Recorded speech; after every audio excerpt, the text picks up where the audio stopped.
άρχισε η οδύσσιά μου.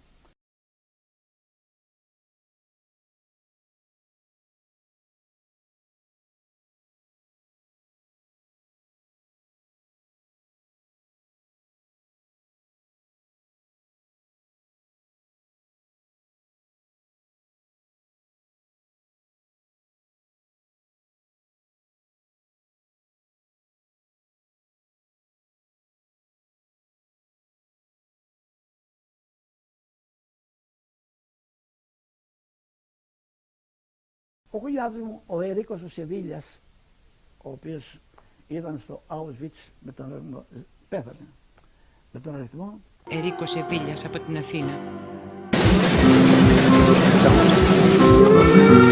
We never saw injuries like that. Secretly closed the actual doings of that night. Why was the bombing of Bari Harbour such a disaster? Why did people with negligible injuries mysteriously begin to die? Why did Eisenhower and Churchill decide to cover up the story, making the Bari disaster one of the most secret events of the Second World War?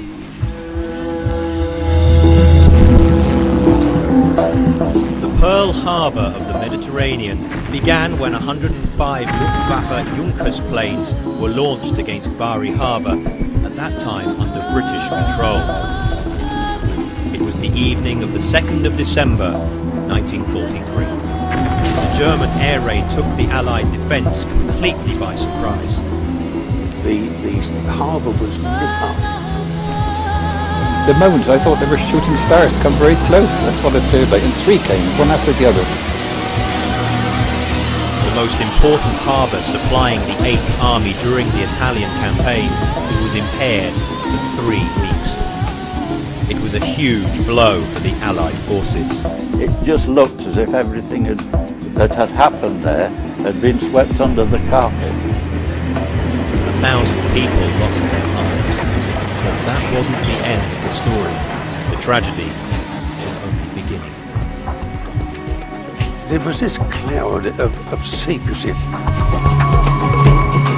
Secrecy clothed the actual doings of that night. We were sworn to secrecy.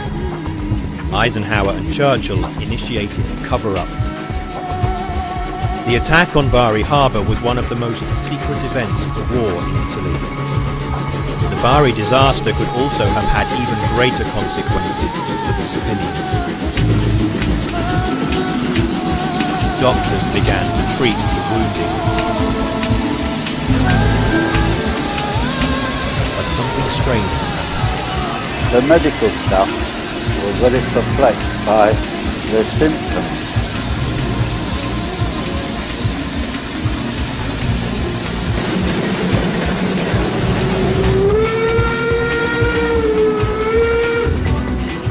We'd never seen anything like this. Era lì nudo sotto al lenzuolo, lì non c'era nessun grafico.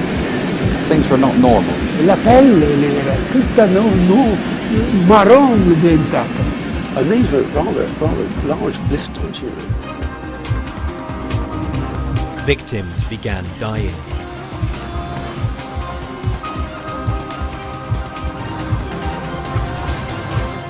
Come mai queste persone stanno morendo? What was going on? They themselves didn't really know what to do. Yet rumours were going around.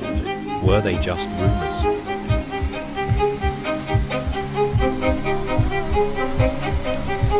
What do these pictures mean?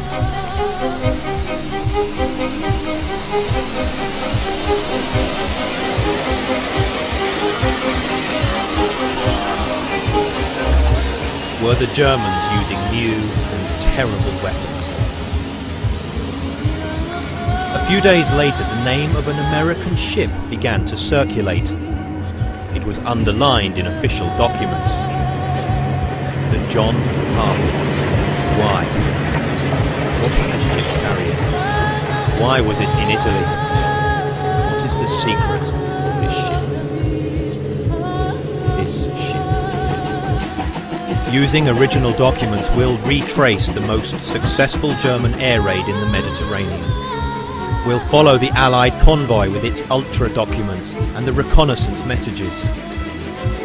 We will relive the story of men that risked their lives during the rescue operations, and the story of a man that has waited 25 years to unveil the tragedy, collecting memories that seemed lost. We'll relive the drama of the Bari civilians and of the Italian seamen of the Barletta. We'll discover the results of the secret board of inquiry established by Eisenhower, the Bari Report. We'll dip into the nightmare of weapons that most frightened the civilians during the war: chemical weapons, biological weapons, discussing how and when they could have been used, and when and if they were used. Discover how a new treatment against cancer rose from the ashes of this disaster. And in the end, we will also discover the secret link between Bari and D-Day in Normandy.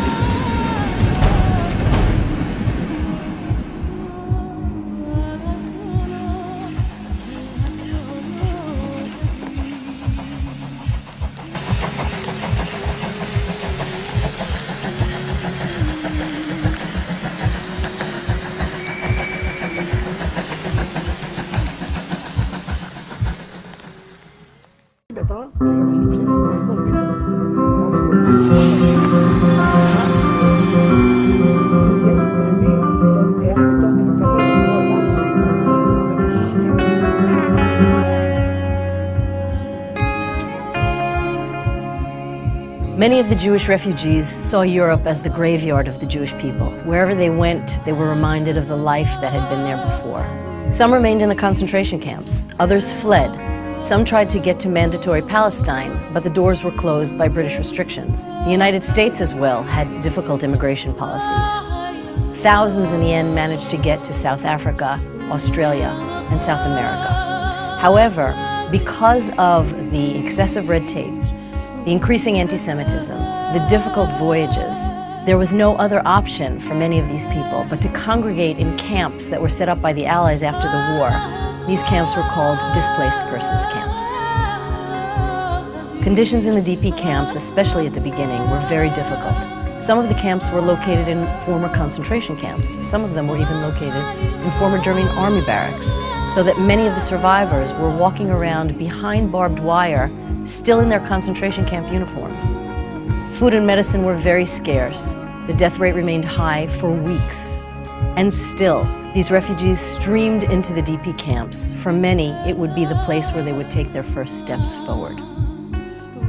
In teaching about these first steps, we need to ask, what are the things we take for granted that represented freedom to the survivors of the Holocaust? A book, a pen, a piece of fruit, a hot shower with soap. These were all basic things that had been taken away from those who had survived, so basic that it's hard for us today to grasp this. It was important and urgent to give them back their identity. Therefore, we learned their names, and when we managed to say, "Good morning, Menashe. How are you, Mordechai?" they were so surprised. They looked at us and could not believe that someone was calling them by name. It was not only the physical, material things that needed to be restored. The survivors' faith in humanity, especially that of the children, also had to be restored. Children who had been abused, who had been hidden, who had seen death, had become very, very cynical of the adult world. Their confidence needed to be rebuilt. For instance, we can ask students to look at the poster that they see here and to try and find a deeper meaning beyond the simple act that they see. What is the adult doing besides trying to help the child put on her shoe? What does the child's body language say? Does she feel free to lean on the adult? Once children's faith in humanity was restored, once anyone's faith in humanity was restored, then these people could go ahead and start to try to rehabilitate their lives. Their thirst for knowledge is amazing. One fact is worthy of mention. Not a single pupil is late for class. They come without breakfast because the canteens open at 8:30, while school begins at 8. Anyone who is aware of the sensitivity to hunger of the former Kotsetniks will appreciate their devotion to studies. For many survivors, culture and education were very important. We can ask, why were they so important when for many of these people food was still scarce, they were still in mourning, and the future was still very uncertain? For many of them, culture was what represented the bridge between their former lives. It connected them to their previous traditions. It was also a way to escape their reality. Education was the key to their futures. For instance, survivors in the DP camps published more than 70 newspapers. They had film screenings, they established sports clubs, there were theaters, there was art, there was culture. They also established schools to give the children whose lives had been interrupted vocational and educational training. In addition, they began commemoration projects. The camps were full of posters everywhere to make people aware of all these activities. The atmosphere was the opposite of the desperation and the awful uncertainty that the survivors of the Holocaust had been living with. As a matter of fact, the atmosphere was one of a frenzy of activity, as though these people were trying to make up for all the time they had lost. Survivors who were alone tried to make new human connections. They reached out for other survivors who instinctively understood the trauma and the loss they had experienced without having to discuss it too much. People got married.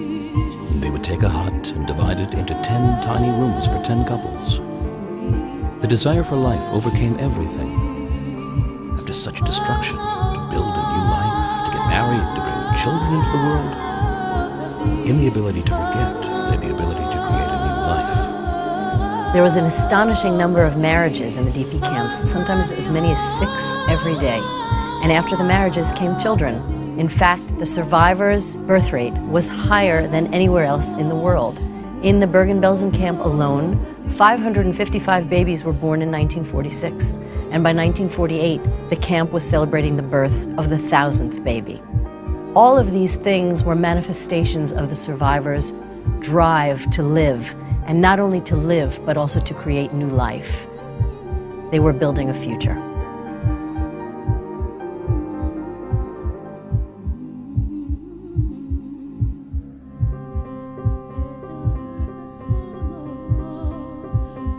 After spending needed time in the DP camps, where the survivors could recuperate, reestablish their connections, and regain their footing, they moved on to places where they could put down roots and settle permanently.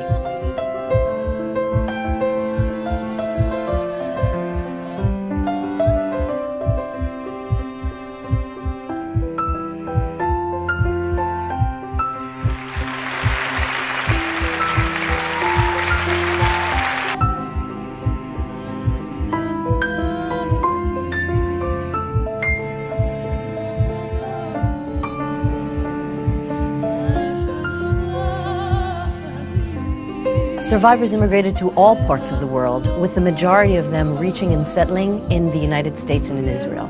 Wherever they went, they contributed to the societies in which they settled. For Jewish survivors, the end of the war was merely the beginning of a difficult journey. They needed to adapt to living with the scars of loss and the memories that they would continue to carry with them. Though some survivors never recovered from the trauma of the Holocaust, most of them managed to build a new life.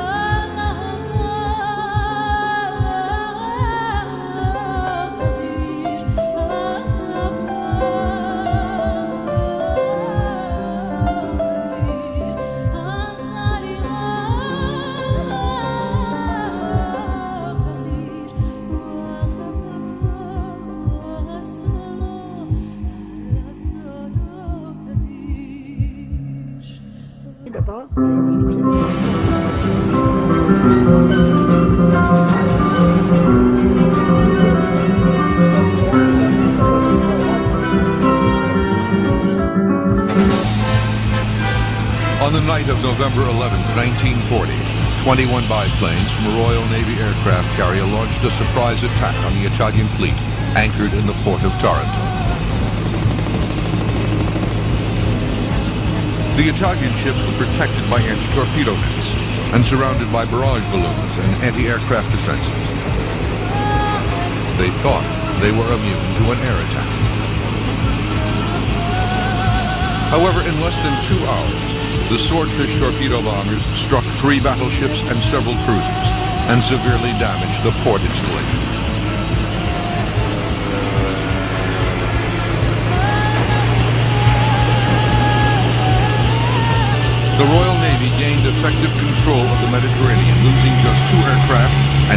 crewmen.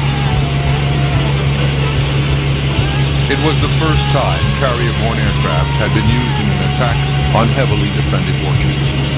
The raid not only revolutionized naval warfare, it also changed the course of history.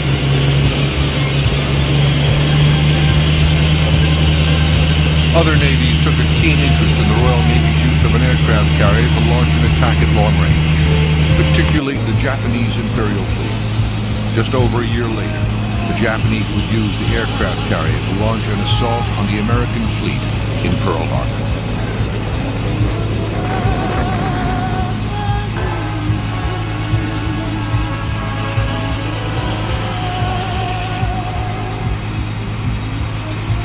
This is a story of the sea, on which Britain, through the ages, has depended for her security and for the life of her existence common. We acknowledge the honors due to all our mercantile marines in all the seven seas. But of the ships that sail the waters of the globe, proudest are those which fly the sea lanes of the North Atlantic, bridging the ocean waves that divide the Western Hemisphere. And foremost among these floating bridges are the mighty Queen Elizabeth and her sister ships in Queen Mary, monumental symbols of Britain's shipbuilding skills and enterprise, her seafaring leadership. Here in the Queen Elizabeth, as in the Queen Mary too, nothing has been spared that would make the British transatlantic service swift and efficient. There is one of us who doesn't know these seafaring fleets by name, though there are plenty of us who take them for granted. But in the ship's skill, nothing, not even the stage boy's manicure, is taken for granted. And minutest details must be as perfect as the stand is majestic.